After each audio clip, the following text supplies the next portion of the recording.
There's a lot of people on my side of the internet who have a sort of innate distaste for violence. They may criticise the violent tactics of certain protest movements, or see the controlled violence of a cage fight as barbaric. Some people even go so far as to oppose violent self-defence and imply its escalation to do so. Ukraine isn't going to bring about it. What I find disappointing is that hardly any of the world's leaders use the word peace. They always use the language of more war and more bellicose war. I am not one of those people. I love MMA. I love violent video games. I love actiony, gory movies. I want to write really crazy, intense action novels. I love kicking the crap out of a heavy bag and feeling my strikes get better and better each time. Does this make me a bad person? I don't think so. And I've seen studies that the ability of a society to have play or pretend violence is more of a consequence of living in a more peaceful time than ever before, rather than demonstration of a degenerate society or mindset. But let's quit pretending I have some high-minded philosophical reason for this opinion. I hit the bag, watch the Mad Max, and shoot the Doom for a single reason. It feels fucking great. You know what else feels great? Chainsaw Man.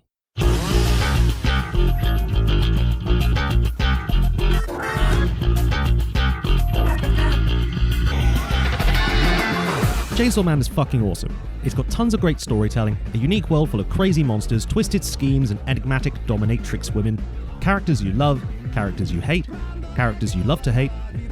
But let's be real, the reason it catches your attention is just like a lot of other manga and anime out there.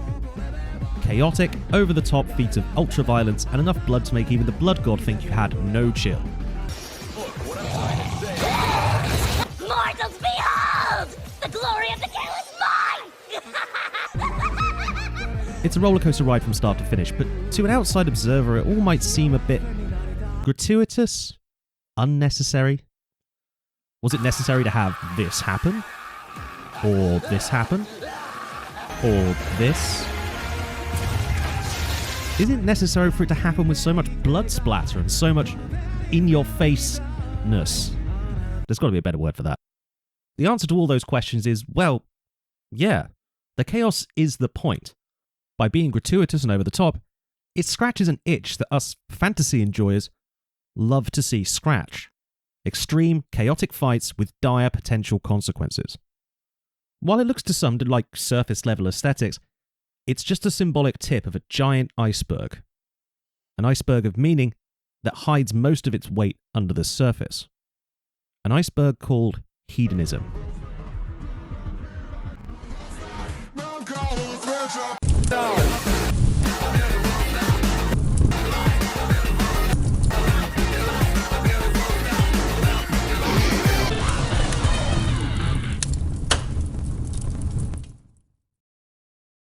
Just so you know, I've always loved listening to you talk about your dreams, Denji. Chainsaw Man is one of those concepts that feels like it started with a doodle in a teenager's notebook and worked backwards from there. Like, bro, what if the dude, grew fucking chainsaws out of his hands and just, murderized Godzilla, right? That'd be so fucking cool. Hey, that's not a bad thing. Fooly Cooly feels like the same thing, and that was a goddamn masterpiece. There's a reason I still have school notebooks with little doodles of bass guitars on them. Chainsaw Man begins with Denji, a broke, trapped teenage boy and his pet dog, who is also a chainsaw, killing a monster for the mafia because his dead dad owed them money and he already sold half of his organs trying to pay it back. My right eye was 300,000. Sold one of my nuts too. How much did they go for again? Not even 100K, I think. His situation is so dire that a single slice of bread to eat is considered lavish, and the idea of toast with jam on it is considered a pipe dream. Tonight, let's go full-on carbivore and split a slice of bread, okay? Guess what I found out recently? It's considered normal to eat your bread with jam on it. His lot in life is miserable, but he has Pachita, and his dreams, those keep him going. So far, so bleak, but hey, he's starting at the bottom, right? So the only way could possibly be up. It's not like I was asking to be freaking king of the world. Yeah, he gets lured into a trap by the zombie devil who possesses a mafia family that holds his debt, brutally hack him and his dog to pieces, and leave those pieces in a dumpster to rot. Damn, that's, rough. However, as you may have noticed, Pochita is no ordinary dog. He's also a chainsaw. And a devil. A devil which, like all the devils in this work, embodies a specific concept. The concept of chainsaws. Out of friendship and a desire to see Denji finally achieve his dreams of a happy life, Pochita makes a deal with him. Here's a new contract for you. This time you're getting my heart. In exchange, show me your dreams. That's all I ask of you. Chase your dreams, and I will give you the power to achieve them. The power of chainsaws. And blood. Awesome. And more blood effects. Fucking awesome. This is the greatest game ever. Thus is born Chainsaw Man, a being with all the grit and the personality quirks of Denji, only now he's practically immortal and can turn his limbs into chainsaws to destroy anything that gets in his way. And thoroughly enjoy doing so.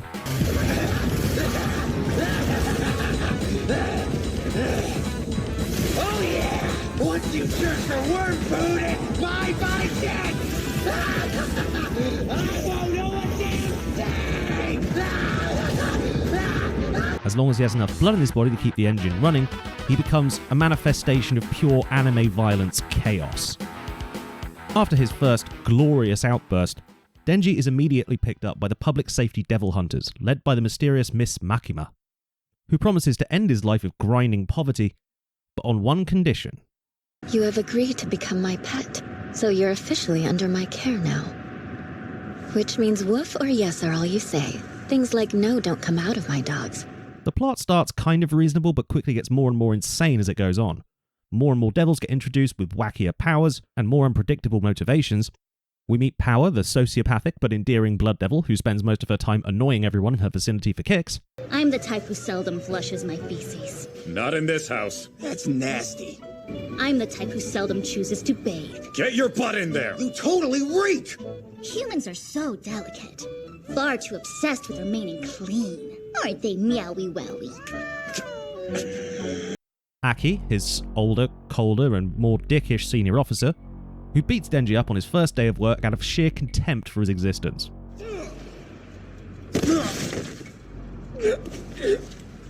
Yeah, you really should quit. Show up tomorrow and I'll kick your ass again. What's your problem? Just that my kindness seems a bit wasted on you.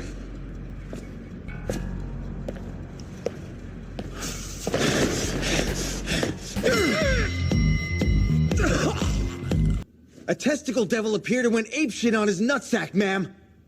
No, he's lying. He made that entire thing up.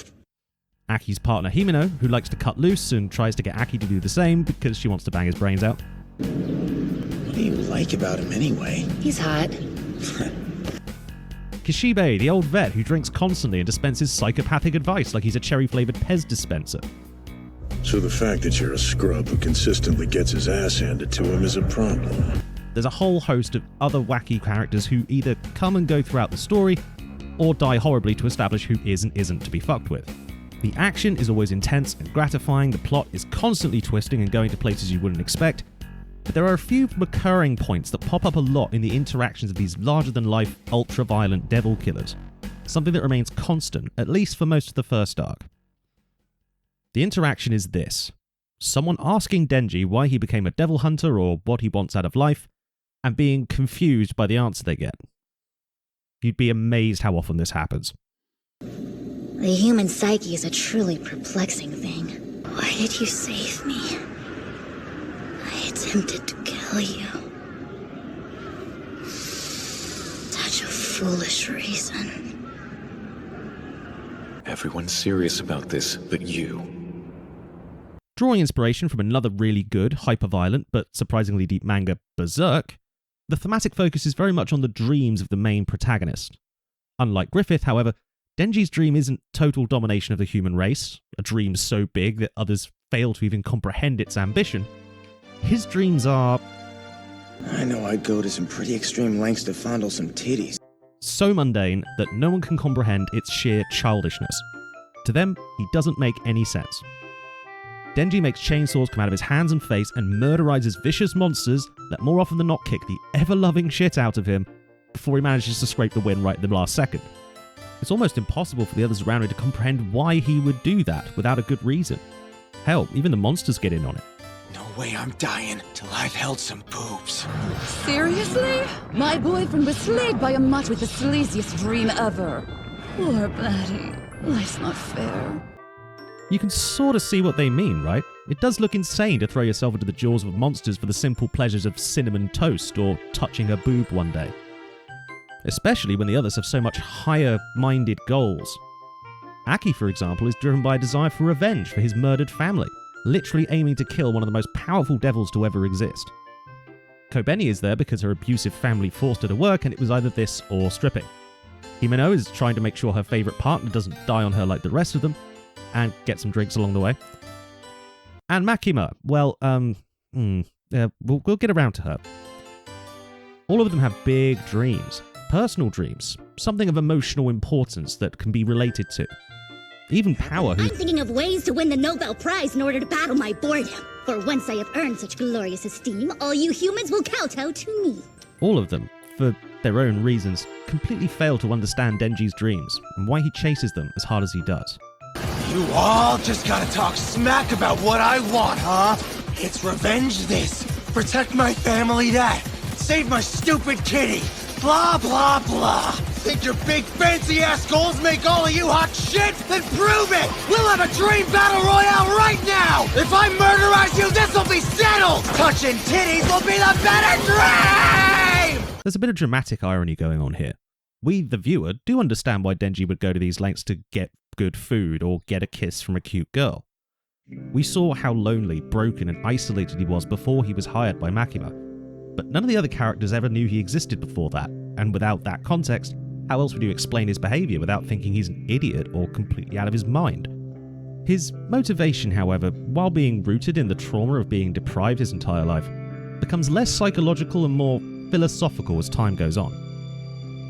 Over time, and having his dreams dismissed by basically everyone, Denji begins to doubt the value of his dream. As he achieves his old dreams and satisfies his old desires... And that's it! Squeezing complete! Was it not the most splendid experience?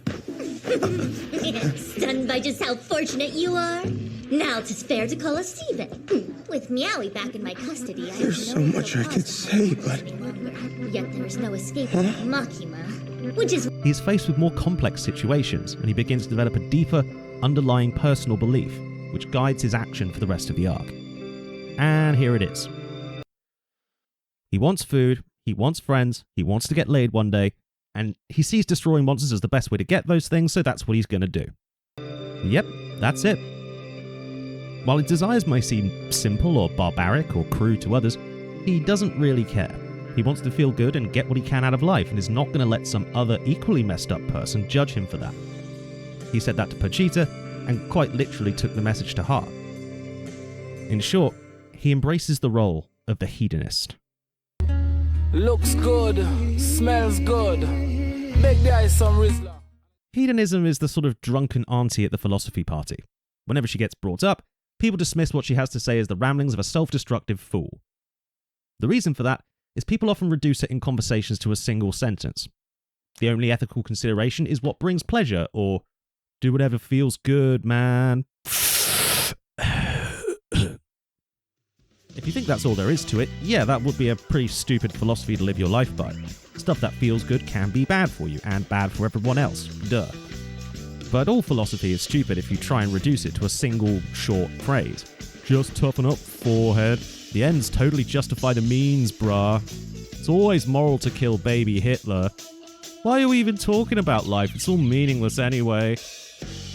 The main criticism of hedonism is that solely pursuing pleasure can be used to justify pretty barbaric actions if you take the logic to its natural conclusion.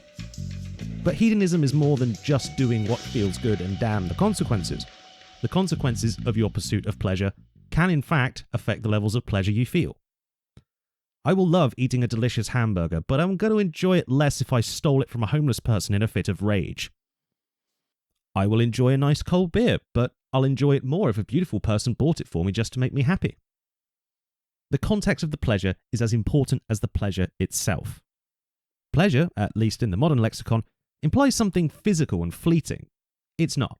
There are multiple theories of what actually defines it. Is it inherent to the experience itself? Is it born from our desires and expectations? We'll come back to that in a bit. Hedonism makes a lot more sense, even if it's memified, shortened version, if you replace the word pleasure with words like joy or contentedness. When you say pleasure, people immediately put the word sexual in front of it, but if you replace it with joy or happiness, the conversation changes. While sex and sexual liberation are indeed a core part of any hedonistic worldview, it certainly is mine, it's not all there is to being happy. Friendship, good food, kayaking, living your life for a purpose bigger than your own, making others around you feel good. All of these things can make you happy or fill your life with joy, but we don't often describe them as pleasure, even though philosophers of the past would and did. John Stuart Mill, of his own free will, drew distinctions between lower, base animal pleasures like sex and higher intellectual pleasures like the joy of learning and discovery. Maslow's famous hierarchy of needs drew similar distinctions between the needs for survival and the needs for agency over your life. Chainsaw Man draws this distinction too, with Denji and Makima. When Denji finally touches a boob not once but 3 whole times, he immediately suffers an existential crisis when he finds it less than mind-blowingly amazing. There's so much I could say, but... Yet there is no escape from Makima. When he confesses his crisis to Makima, the true object of his desire, she demonstrates the flaw in his current understanding of hedonism. In a... Listen, Denji. I believe that when it comes to sexual matters, the better you understand your partner, the better you'll feel. Well, a porn scene, which could only be written by a true submission enjoyer. Been done. So start small. Perhaps with hands. Take your time and carefully study them. How long are their fingers? This scene is pure hedonism in every sense. Makima is literally giving a philosophy class on pleasure theory while making Denji's brain dribble onto the floor with pleasure, and the writer Tatsuki Fujimoto is unashamedly making hentai because it gives him pleasure to do so. Meta-hedonism. But if we strip away the horny for a second, that was a typo, the keys are right sex to each other. Okay, first of all, stripping away the unabashed horny of this scene and looking at what Makima is actually saying here, she is making the postulation that it is not the intrinsic nature of touching boobs that makes you happy, but how you approach and feel about touching those boobs, how much you care for those boobs. That's the thing that makes you happy. I think I got it.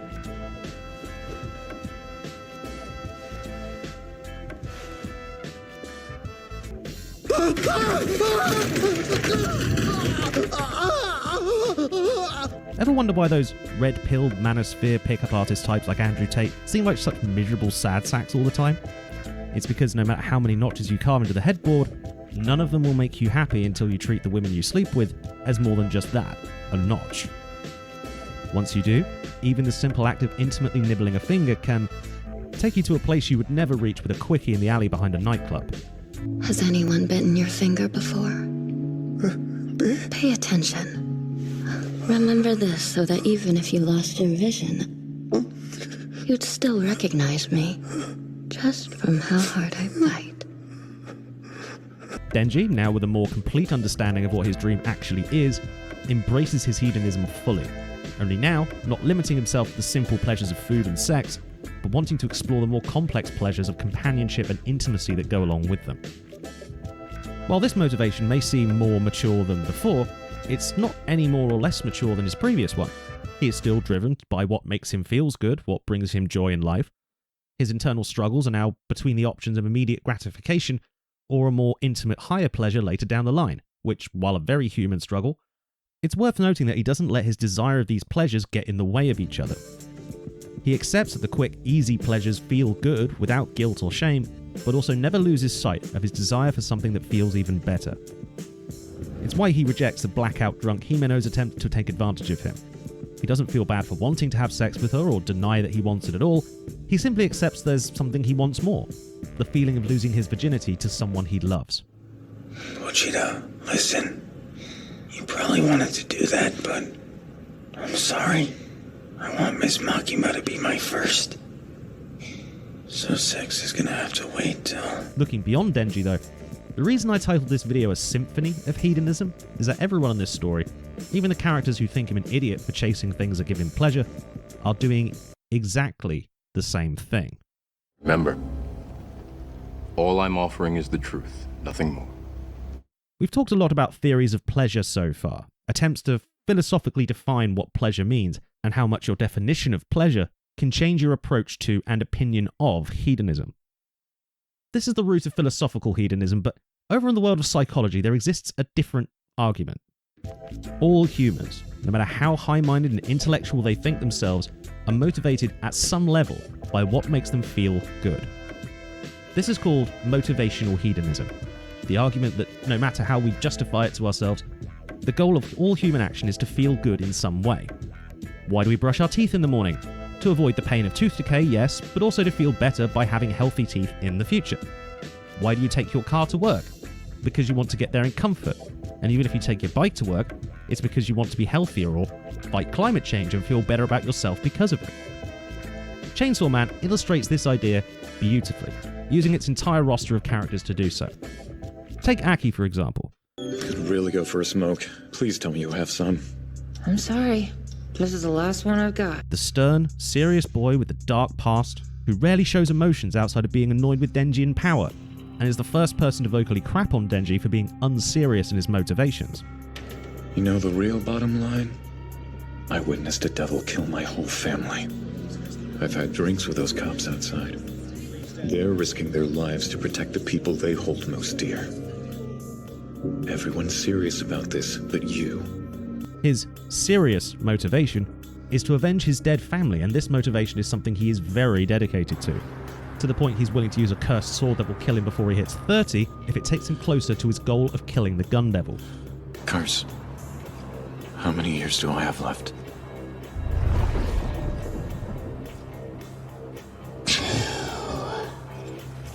That's why he takes a knife to the ribs to keep Denji alive, because Denji can destroy the gun devil.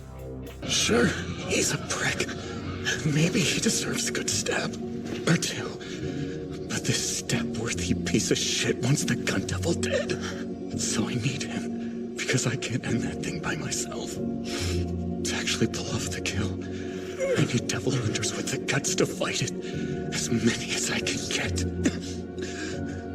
If the price for that is some of my own life, I'll pay it. The point is, I'm not letting Denji die here. It's why he initially refuses to smoke from Himeno. All he wants is to kill the gun devil and get revenge for his family's murder. Take this instead. It rots your bones and I need mine. But here's the thing about vengeance. It isn't a goal you chase for higher moral reasons. It's a feeling. A lust for revenge is just that, a lust. While he initially looks down at Denji for his hedonistic motivations, going so far as to try and bully him out of the job,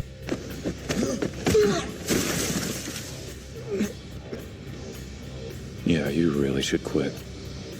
he eventually, after losing Himeno and coming to understand the depths of Denji's dedication, realizes that this goal for revenge is itself hedonistic. And if he's going to be a hedonist, he might as well accept the lower pleasures of life when they come his way.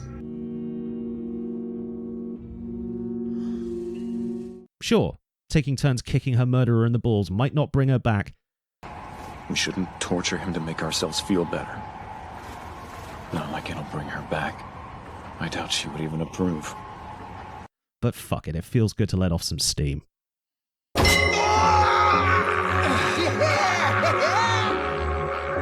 Himeno, can you hear this up in heaven?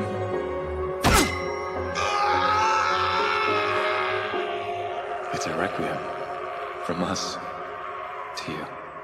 If your goal is revenge, don't be afraid to take the easy revenge that comes your way. His arc, at least in the anime, ends with him smoking some easy revenge, and literally taking Himeno's lesson in sight. Damn, Fujimoto really likes making that take the message inside you thing literal, doesn't he? Fair enough. Himeno herself is the mirror opposite of Aki. She's a much more classic idea of a hedonist. She's a good time girl. She likes to drink, flirt, kiss, Fuck. and indulge every lower pleasure she can find. Damn, do I get the best kick out of teasing boys? She justifies it with the fact that devil hunters don't really have a very long life expectancy, so little things like smoking or alcoholism don't really matter too much in the long run because, well, there is no long run. I know why you joined public safety. Set on killing the gun devil, right? All All of you dark and broody types are an open book with the same plot. You want a piece of that damn gun, and we're the only ones with actual pieces.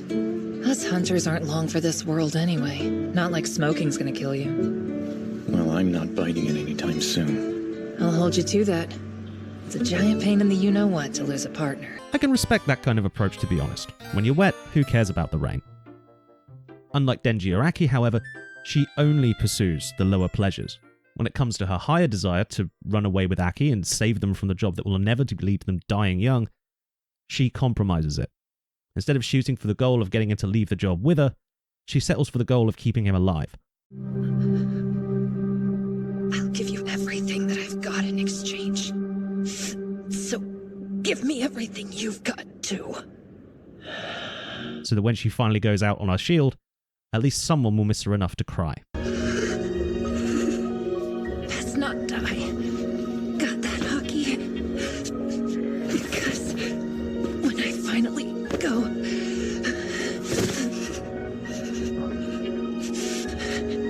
you can cry for me.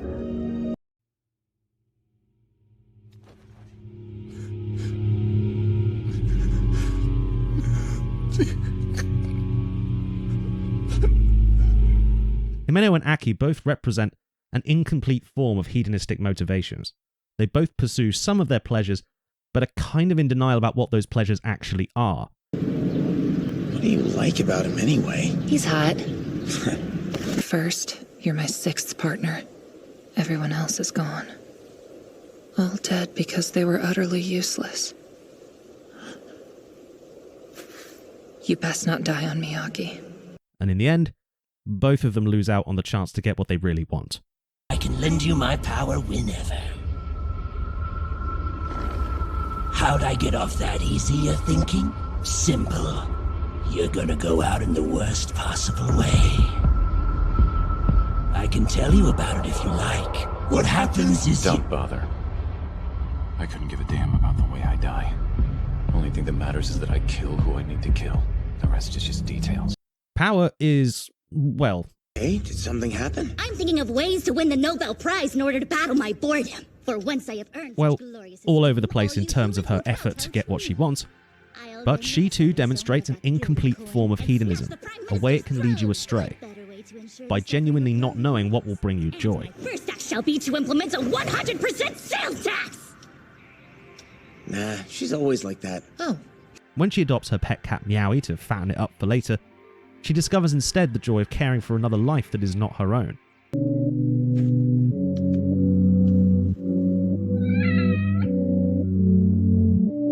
I've always killed everything that met my gaze. It's now become strange to hear a voice that isn't screaming in terror. So very strange. She thinks she knows what she wants and initially describes wanting to rid the world of humans because she's a human racist. But after living with Aki and Denji, she begins to find there is pleasure and joy in friendship with humans too. Knowing what it is that you truly desire is key to deriving pleasure from achieving what you want. I love blood. The taste, the smell, the sense of mortality. And then I happen upon a more recent discovery. Blood is nice and warm. It feels pleasant. Even Kobeni, who at first seems like a joke character, is a deconstruction of negative hedonism. The idea that instead of chasing pleasure to become happy, you can be happy simply avoiding pain as much as possible. Kobeni's only reason for doing anything, like stabbing Denji or even becoming a devil hunter at all, are exercises to avoid pain and starvation rather than chase a dream of hers. Kobeni, why stay with the Force when you could have left? Because our bonuses are right around the corner. And for that reason, she's a miserable, indecisive pushover who has the ability to accomplish a lot, but nothing she wants to accomplish. I wanted to go to college, but I'm just going to my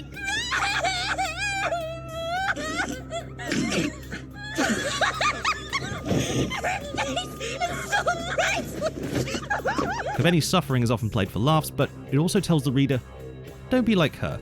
Stand up for yourself. It's almost as if a system that forces you to do dangerous work so you can have access to food and shelter is bad?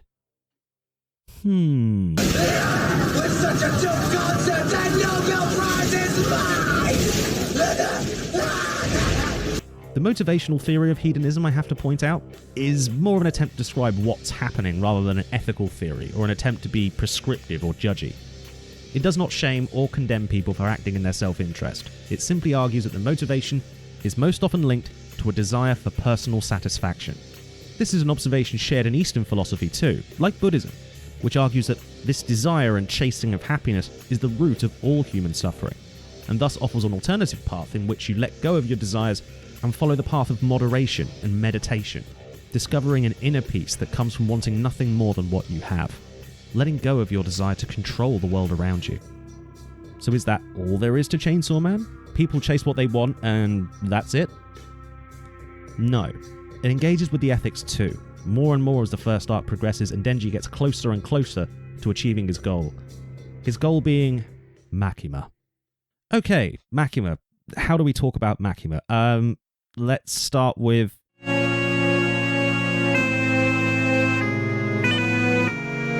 Spoiler warning, I am going to spoil the plot of the entire public safety arc now. If you've only watched the anime and you're waiting for the second season, stick your head in the bucket of something soundproofing if you don't want to hear spoilers for the first. Makima, for the first part of the arc, is enigmatic about her long-term goals.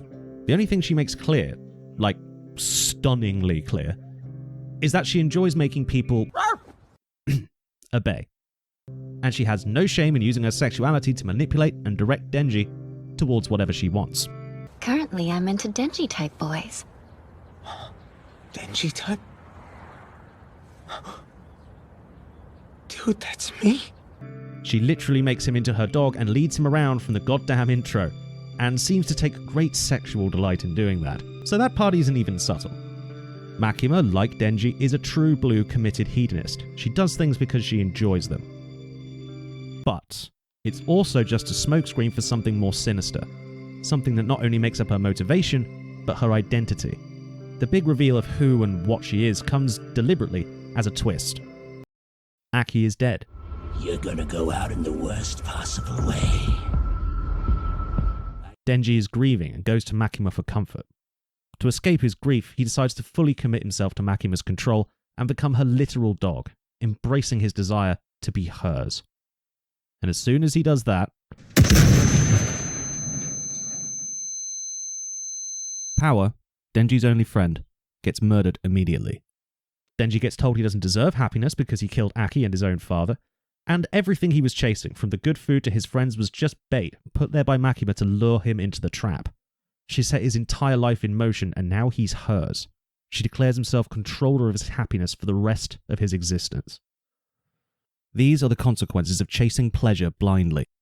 It's easy to get manipulated into situations that get people hurt, including you. Why did she do this? What was her motivation? She's a hedonist. She does it because it feels good. She is the control level after all, and being in control can feel good. That very feeling of control is what brings her happiness, just as the Blood Devil finds happiness in blood. Makima's control over Denji is her lower pleasure, but she is being more ambitious than this, of course. Her ultimate goal, her deepest desire, is actually similar to that of certain radical hedonists and transhumanists in the real world, like David Pearce, who wrote the book The Hedonistic Imperative in 1995. He argued that the abolition of all human suffering is not just possible with advancing technology, but should be a moral imperative of mankind. This is the other side of hedonism, not just pursuing pleasure, but also avoiding pain. Not just removing the obstacles of human happiness, but building barriers to human suffering. We're going to build the wall. We have no choice. We have no choice. Just how, like, the logical endpoint of Marxism is the eradication of class distinctions and liberation of the workers from the suffering of capitalism, Pearce argues that to reach a true hedonistic utopia, suffering itself must be abolished by any means necessary. In essence, the ultimate act of control. The goal Makima describes herself as having is not just control over Denji or public safety or the world, but using Denji's unique abilities to eradicate entire conceptions of evil, removing the fears of the population, easing their suffering to create a kind of painless utopia. And in doing so, destroying Denji. so wholly that he can never really be happy again. His desire is now hers, and maybe that's for the best. His reckless, selfish chasing of pleasure got both of his friends killed. Maybe it would be better to just let her do it. While Makima too sees her utopian goal as perfectly moral in a hedonistic sense, her arc, along with Denji's, is used to demonstrate the key critique with hedonism as an ethical framework. What if what brings you pleasure is causing someone else harm? What if what you call suffering, someone else calls freedom? We all know it's possible to take great personal satisfaction in the suffering of others. If the highest moral is your own pleasure, then taking joy from the suffering of others is completely justifiable, right? This question is what caused a split in the philosophy of hedonism many years ago when it was first being passed around academia. Egoism bites the ethical bullet of the question. Yes, other people's lives shouldn't matter. All that has any value is your own pleasure, and you don't really know how people feel anyway, so it shouldn't matter, unless of course those feelings affect you somehow. This is Makima's perspective. She does not consider the feelings of others as mattering compared to her own.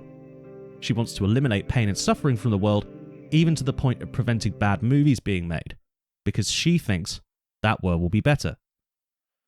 Altruistic hedonists, however, argued that ethical action increases total happiness for the largest number of people. Denji doesn't just kick Katana Man's balls over and over for fun, he also does it to make Aki feel better, increasing the total happiness produced by the act of nutshots. It was this latter idea that eventually developed into a much more popular and valuable moral philosophy, utilitarianism, which is the greatest happiness for the greatest number, yada yada yada, you should all know this stuff by now. This is Denji's perspective, or at least he acts along those lines. Despite it all, he still likes Makima, he doesn't want to kill her, so why does he? Because when he understands the world that she wants to create, where nothing is free of her control and she alone decides what is pleasure and what is pain, he rejects it. Why? From the utilitarian perspective, surely the world Makima wants would be utopian, right? The greatest happiness and the least pain for the greatest number of people. That's the goal, right? No. There is one thing that her utopia, and the utopias of many other control freaks throughout history, leave out. Choice.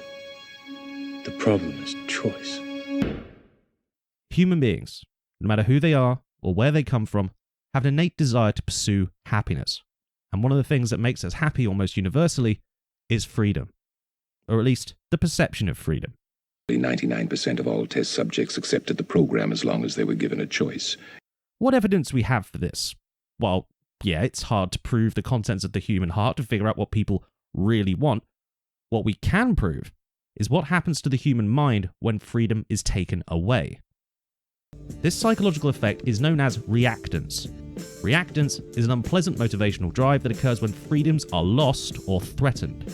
It's something you see much more clearly in young people. If I wanted to give you an easy stereotype, go to a toy store and look at a kid who's just been told they can't have something they want. You'll see a lot of different reactions. You'll see tears, you'll see arguments, you'll see, well, all kinds of behaviours, up to and including emotional blackmail. This is an instance of reactance. Its components are motivational, cognitive, and emotional. The emotional element mostly comprises of anger, hostility, and of course, aggression. Aggression is a response to threat. Tap the sign. The threat to someone's freedom is a pretty big threat, so the aggression can in kind become very big itself. The cognitive element involves both a reduction in the importance assigned to the being that restricts your freedom, and a perceived increased importance of the freedom taken from you. Think about the French and American revolutions. The more freedoms the monarchy took, the more the people lost their perception of the king as divine and unfallible. And the throwing of tea into the harbour suddenly seemed like a really keen idea. The behavioural element, as every repressive regime learns pretty quickly, is that when you tell people what to do, they will do the opposite to find out what the consequences are. And those who don't will be watching intently. The USSR and Nazi Germany, to quote just two examples, had to utilise secret police and extreme acts of violence, making the consequences as high as possible in order to keep people from acting on what they felt. All of these effects increase depending on the importance of the freedom taken or the scale of the threat to it. But basically, the bigger the threat to your freedoms, the bigger the reactance will be, in all its forms. This kind of thing can be seen in the struggles of liberation movements all throughout history, from black civil rights. The wanton release of their known murderers will not discourage us. We're on the move now. Yes, sir. Like an idea whose time has come. Yes, sir. To the hippie movement, to the suffragette movements, the fights for independence from the colonized of every single empire ever, to the current wave of protests and strikes taking place in the West today. There is no such thing as a restrictive society in which all people choose to happily obey. Because to be happy, people need to be free to choose both what they want and how to pursue it. What Makima believes is that by creating a society free of pain, the freedom to pursue happiness, and thus the ability to make mistakes that hurt you, will cease to be relevant. People will be happy because they're protected from the knowledge that pain even exists. What Denji knows, and she refuses to accept, is that without that freedom to choose, no happiness can exist. Have you ever done someone a favour?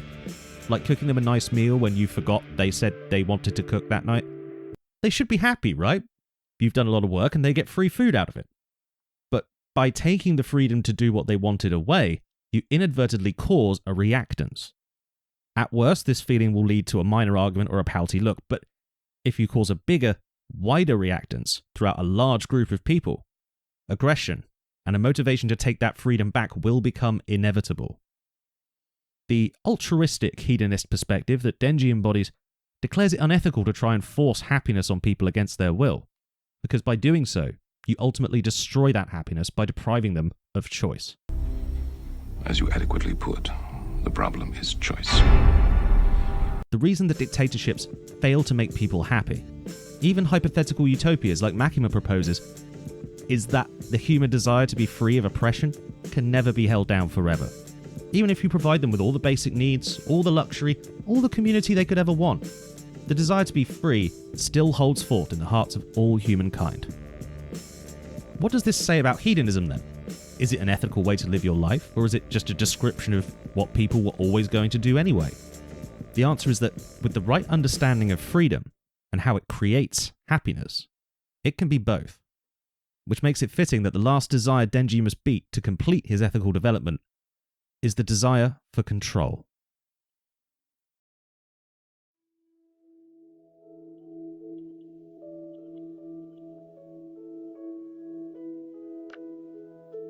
Denji finally kills Makima, and that seems to be contrary to his own dreams, his own desires, even his own happiness. But in reality, they aren't. He understands that at last he and everyone else not only need a gon to be happy, he understands that in order to feel good ever again, he must suffer the pain of knocking his goddess from her pedestal, not letting the lower pleasure obstruct the higher one. Those of you who follow me on Twitter, well, A, why are you still on that hell site? Get out, it's bad for you. But B, you may have seen in my bio the words altruistic hedonist, words that on the surface might seem paradoxical to the unfamiliar. I call myself that for a reason. I spend my life chasing things that I enjoy, that feel good, that make me happy, yes. But to me at least, the highest form of pleasure is not intellectual, but pro-social. Whether it's through creating music that makes people cheer, a video that makes people think, or providing mental health care that makes people feel better. The things that make me happiest have always been making others happy with me. At the end of this story, the first arc of Chainsaw Man, Denji discovers the pleasure of not just fighting monsters and eating toast, but in making others happy too. When he eats Makima to end her reign of terror, he describes it as an act of love, and she describes it herself as the highest honour. He wants her to be happy at the end of the day, and he knows that she can't be happy unless she is reborn, which she is. Nayuta, the new control devil, retains Makima's power and potential to do great harm to other people, but unlike Makima, she has a chance to grow up with love and a true connection to humanity. Something Denji gives her because he listens to Pachita, quite literally listening to his heart. There's a lot of people who like to point at someone doing a good thing, like recycling or feeding the homeless, and say, "You're only doing that to make yourself feel better. You don't really..." Yeah. And? still gonna do it. When you do an action that generates happiness, from saving lives to making banger sandwiches, that action remains an ethical action regardless of how you or anyone else feels about it. Sometimes parents hate raising children. Sometimes they love it. But the act of caring for and trying to raise your child as happy and healthy as possible is still an ethical act. Chainsaw Man has only just entered its second major arc, and so far it's been really good. Denji seems to be, if not a father, certainly an attentive big brother to Nayuta, and he seems very willing to sacrifice his lower pleasures in pursuit of the highest one. Looking after his little sister takes priority for him now. So what can we learn from this story? We can learn that even if someone appears to be shallow or lazy, or only interested in their own happiness, that doesn't stop them from being a good person, if they can find the happiness in making people's lives better. So if you're ever down on yourself for being those things, remember, if a shallow, sex-obsessed, socially repellent dumbass like Denji can not only become a good person but a hero and a responsible guardian, maybe you can too.